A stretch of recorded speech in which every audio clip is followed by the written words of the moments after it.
অসুস্থ মনকে সুস্থ করার ওষুধ।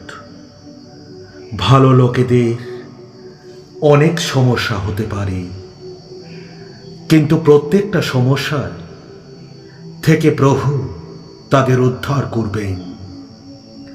তোমাদের মধ্যে কেউ কি অসুস্থ হয়েছ, তবে সে মণ্ডলীর প্রাচীনদের ডাকুক, তারা প্রভুর নামে তার মাথায় একটু তেল দিয়ে তার জন্য প্রার্থনা করুক। বিশ্বাসপূর্ণ প্রার্থনা সেই অসুস্থ ব্যক্তিকে সুস্থ করবে। প্রভুই তাকে সুস্থতা দেবেন। আর সে যদি পাপ করে থাকে, তবে প্রভু তাকে ক্ষমা করবেন। তাই তোমরা পরস্পরের কাছে পাপ স্বীকার করো, পরস্পরের জন্য তোমরা প্রার্থনা করো, যেন সুস্থতা লাভ করো। কারণ ন্যায়পরায়ণ ব্যক্তির প্রার্থনা খুবই শক্তিশালী ও কার্যকারী। আমি তোমাদের আবার স্বাস্থ্যবান করে তুলব। আমি তোমাদের ক্ষত সারিয়ে দেব। এই হলো প্রভুর বার্তা।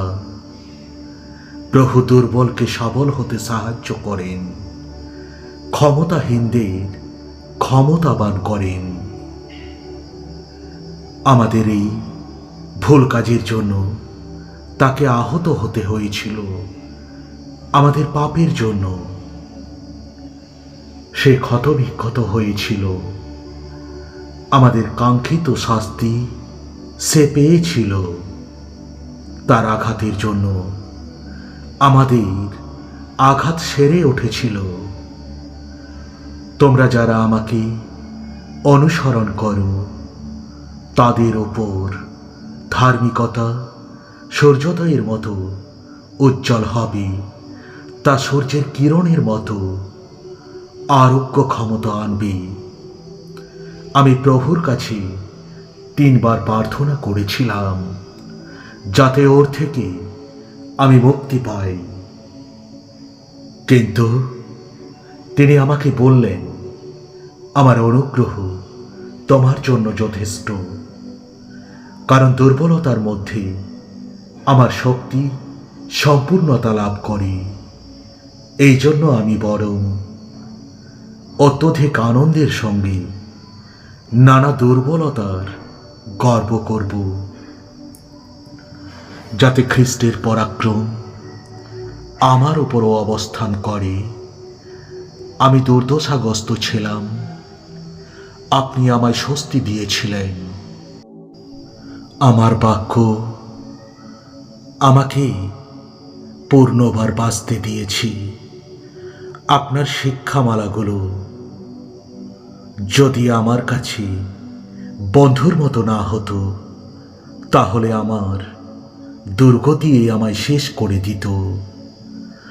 প্রভু, দীর্ঘদিন ধরে আমি ভুগেছি। দয়া করে আপনার প্রতিশ্রুতি মতো আমাকে আবার বাঁচতে দিন। প্রভু, দুর্বলকে সবল হতে সাহায্য করেন, ক্ষমতাহীনদের ক্ষমতাবান করেন। দেখো, তোমাদের রক্ষা করার জন্য প্রভুর ক্ষমতাই যথেষ্ট। তোমরা যখনই তার সাহায্য চাইবে, তখনই তিনি তা শুনতে পান। আমি তোমাদের আবার স্বাস্থ্যবান করে তুলব। আমি তোমাদের ক্ষত সারিয়ে দেব। এই হলো প্রভুর বার্তা। যখন দুশ্চিন্তা আমার অন্তরে গভীর হয়েছিল, তোমার সান্ত্বনা আমাকে আনন্দ দিয়েছিল। তোমরা প্রভুতে সব সময় আনন্দ করো। আমি আবারও বলবো, তোমরা আনন্দ করো। তোমাদের শান্ত ভাব সবার কাছে প্রত্যক্ষ হোক। প্রভু আগত প্রায়। তোমাদের শান্ত ভাব সবার কাছে প্রত্যক্ষ হোক। প্রভু আগত প্রায়। কোনো বিষয়ে উৎকণ্ঠিত হইও না, কিন্তু সব বিষয়ে প্রার্থনা ও মিনতি দ্বারা ধন্যবাদের সঙ্গে ঈশ্বরের কাছে তোমাদের সব অনুরোধ জানাও। এতে সব বোধবুদ্ধির অতীত ঈশ্বরের শান্তি খ্রিস্ট যিশুতে তোমাদের অন্তর ও মন রক্ষা করবে।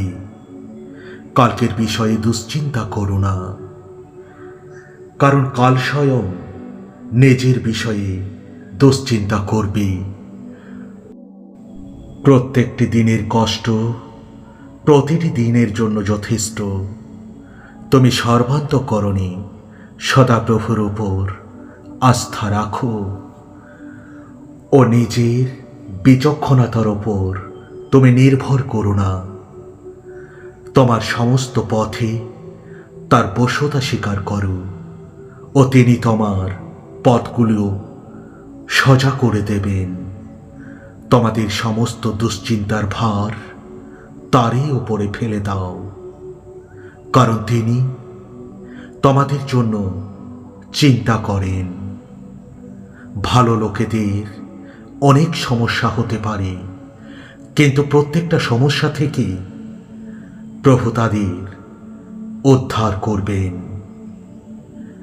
এই বাক্যগুলো যদি বিশ্বাস করেন, তাহলে প্রভু যিশুর নামে আপনি আজকে সুস্থ হবেন। আমিন, আমিন, আমিন।